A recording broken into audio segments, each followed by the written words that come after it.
Back for more, huh? All right, so where are we at now? 15, quadratic inequalities. Kids love quadratic inequalities. Kids hate quadratic inequalities. Looks to me like I made this one to factor.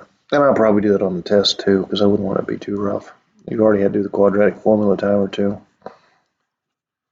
So factors of 4 that'll get me to 7 when arranged when I FOIL. I'm going to put a 4 here and a 1 here. Because the outside makes 3 and the inside makes 4, and together I can get to a 7 if they're both negative. Now, when dealing with inequalities, these are not necessarily your actual x values. They're what we call critical values. Critical values.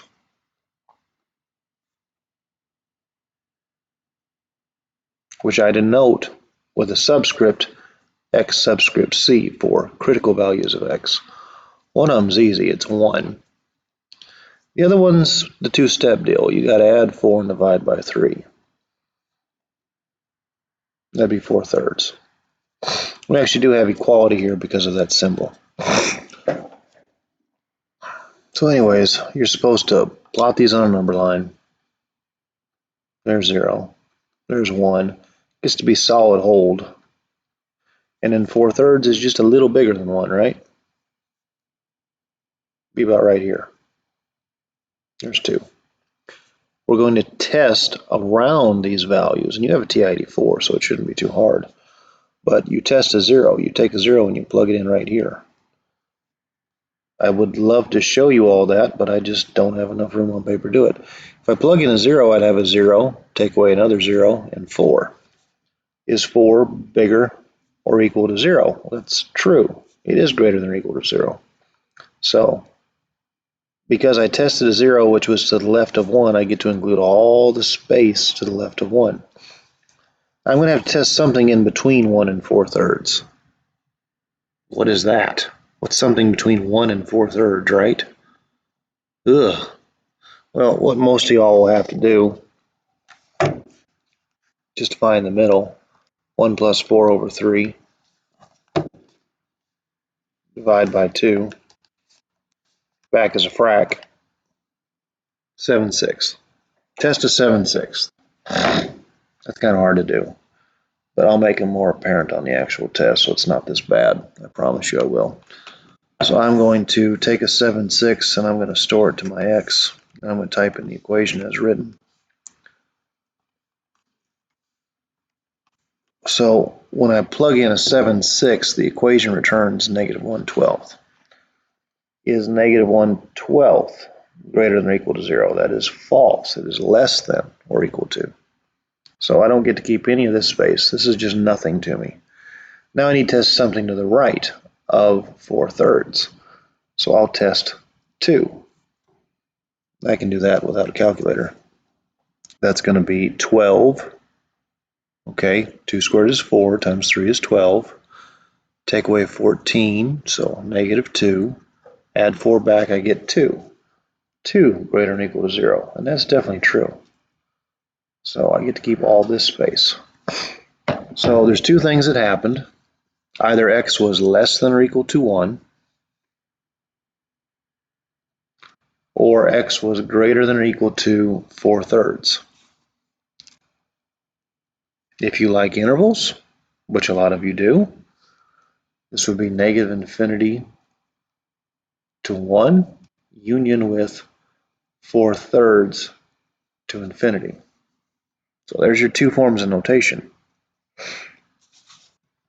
All right, 16, write the equation of a quadratic in vertex form that has a vertex at -4, 1 and passes through the point 2, 5. To do that, I have to know vertex form, which is a times x minus h squared plus k. Then I just throw crap at it. I've got the vertex h and k given to me, so I plug them in. This would be y equals a times x plus 4 squared plus 1. Doing that's probably going to get you 50/50. All right. You've got this point over here to the right. You can't see it on the screen, but you can look at the piece of paper. It's right there, 2, 5. That gives you an x and a y, which means you can plug those in. So y gets to be 5. when x is 2. 2 and 4 makes 6. You square 6, you get 36. That 6, by the way, is attached to the a through multiplication. So you're going to counteract your addition with subtraction. And then you're going to divide out 36. Then you're going to get that a is 1/9. No, take your 9th, put it right there. Y is 1/9 of x minus, sorry, it should have gone right there. X plus 4, all squared, plus 1. That's really all there is to it. 17 is kind of a build on what you've been doing with the calculator.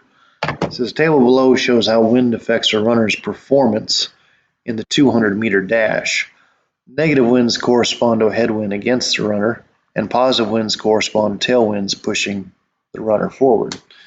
Use your TI-84 to find the quadratic model of best fit. And round to the nearest thousandth, the third decimal place. It works just like it has before. You go to Stat, Edit's chosen. Wind speed is going to be the independent variable x, and change in time is going to be the dependent variable y.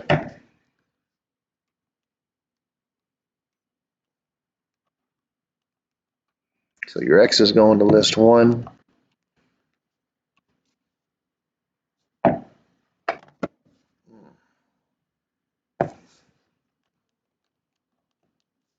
And your y is going to list 2.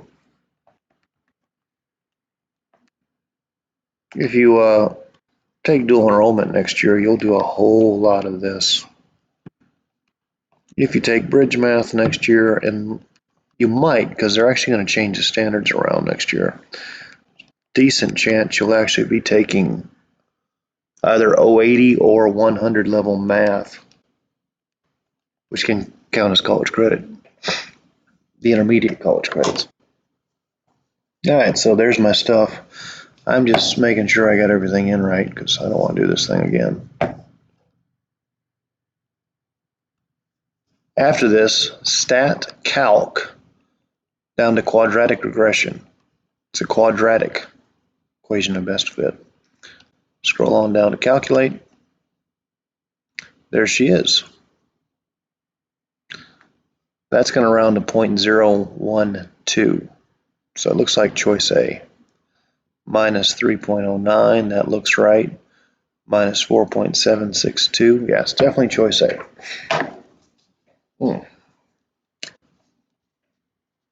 Using your model from 1, predict the change in time if the wind speed is a positive 10 meters per second. All you gotta do is plug in a 10. We'll call it y sub 10, because I'm plugging in a 10 for x. 0, 1, 2, 10 to the second, minus 0.309 times 10, minus 4.762.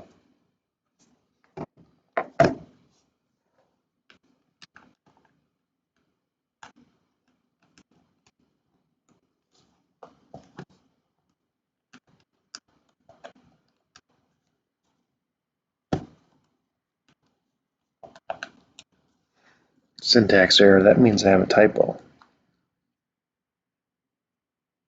Right there, I didn't have an open set of parentheses. That should fix it. Negative 6.52. That doesn't agree with what I have up here. Because I still have a mistake. There it is. Negative 6.652. There she is. So your time decreases when the wind is pushing you at 10 meters per second. Obviously. You're going to run a little faster, aren't you, if the wind's pushing? All right, given f of x is 2 times x minus 1 squared and g of x is 4x minus 4, use the graph to determine where f of x is less than g of x. I just did this problem. It's straight out of the homework. So When I look at this, I look at the graphs, and I know some kids can't do this, but I realize this is a parabola and this is a line. It's asking me where the parabola is below the line. This is a little different than the homework, I'm sorry. Where the parabola is less than the line. That's what it means, and I hope that makes sense to you. That's happening all through here. Anywhere along this area, that's where the parabola is literally below the line. You can see it visually. Now we have to define that using values of x. It happens for x values between 1 and 3.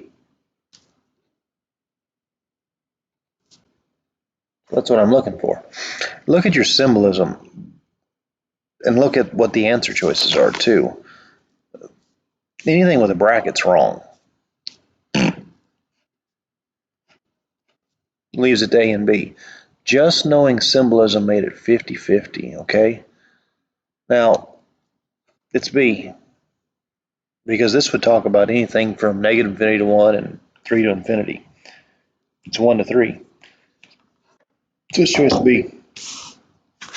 This thing's just not going to end either, is it? Last two. So here's 19. 19's got a pretty good chance of not being on your test. I probably shouldn't tell you that. Anyways, I'm going to subtract the 6. Then I'm going to divide the 4. Then I'm going to counteract squaring by square rooting. Square root of x minus 3 all squared is going to be plus or minus 2 root 15. Think about how I did that. To make a 60, you do 4 times 15. The root of 4 is 2. And then I'm going to add 3, because I'm going to jump that over there. I'd have 3 plus 2 root 15, or I'd have 3 minus 2 root 15. 20 will definitely make it to your test. It has to, because everything you do has to have some sort of F notation. Until you get F notation, you're going to do F notation. Why the F don't you get F notation? I don't know, but until you do, you're going to keep doing it. This means let every x be x plus 4. That's all it means, including that one. That's literally what's happening. This x got replaced with x plus 4, so that x gets to be x plus 4. That x gets to be x plus 4. It's going to be an x plus a 4 to the second, plus a 4 times an x plus a 4, minus an 8. And then you're going to crank out the math on it. That's all you're going to do. You're just going to crank it out. If you work with this, you'll have, if you FOIL this, you're going to write it twice. Sorry, I keep jumping ahead thinking you guys can do this in your head, because some of you can. The truth is, as juniors, you are expected to be able to do that in your head. Of course, we know that not everybody can. But if you FOIL that, you get x squared plus 8x plus 16. Then you distribute that. You'll get 4x plus 16. And then it says take away 8. Put stuff together. You've got an x squared. You have an 8x and a 4x. That's 12x.